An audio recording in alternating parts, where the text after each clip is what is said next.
नमस्कार, आज मैं बनाऊंगी शेजवान नूडल्स। एकदम स्पाइसी और टेस्टी तो बनेंगे ही, साथ ही कुछ टिप्स फॉलो करेंगे तो ये एकदम नॉन स्टिकी और बाहर जैसे बनेंगे। रेसिपी शुरू करने से पहले अगर आपने मेरी चैनल को अब तक सब्सक्राइब नहीं किया है तो इसे जरूर सब्सक्राइब करें।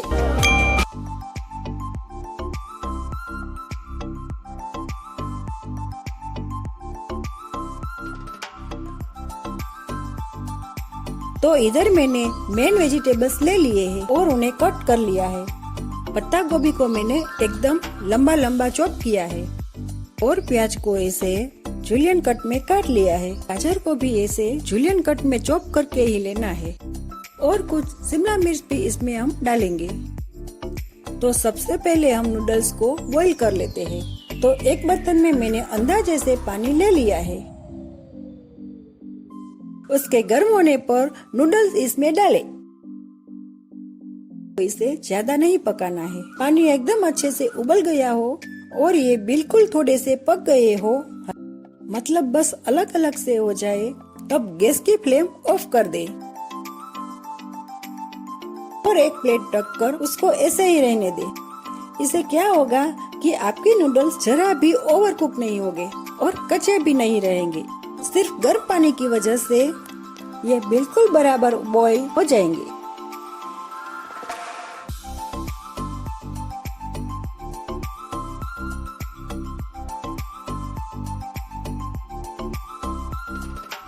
एक पैन में थोड़ा सा तेल ले और तेल गर्म होने पर इसमें चॉप करके लहसुन और फिर चॉप प्याज डालकर थोड़ी देर सौटे करें।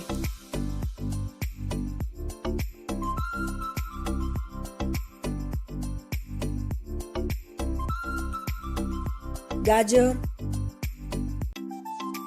पत्ता गोभी और कैप्सिकम डालें। इसे भी हाई फ्लेम पर सौटे करें। ध्यान रखें कि ये जले ना।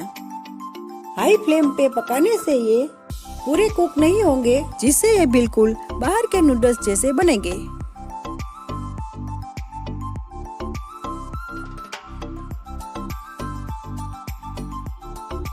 अब इसमें नमक, टोमेटो केचप और लाल मिर्च पाउडर डालें। अब हम इसमें डालेंगे शेजवान सॉस।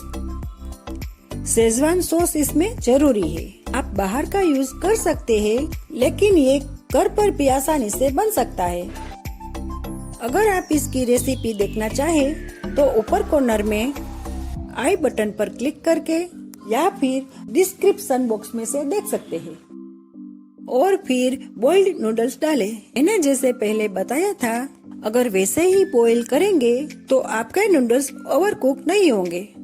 तो बराबर बॉइल्ड हो तो आप अच्छे से मिलाएंगे, फिर भी ये ऐसे ही नॉन स्टिकी रहेंगे। लेकिन अगर ज्यादा बॉईल हो गए हो तो मिलाते वक्त ध्यान रखें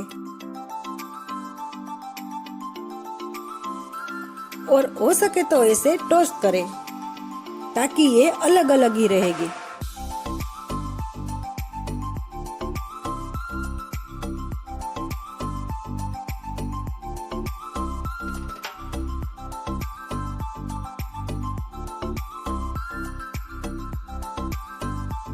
अब इसमें थोड़ा सा सोया सॉस डालें।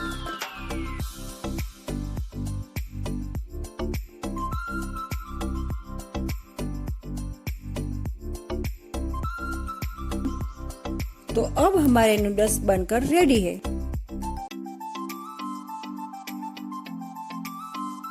अगर आपको ये रेसिपी पसंद आई हो और इजी लगी हो तो मेरी चैनल को सब्सक्राइब जरूर करें।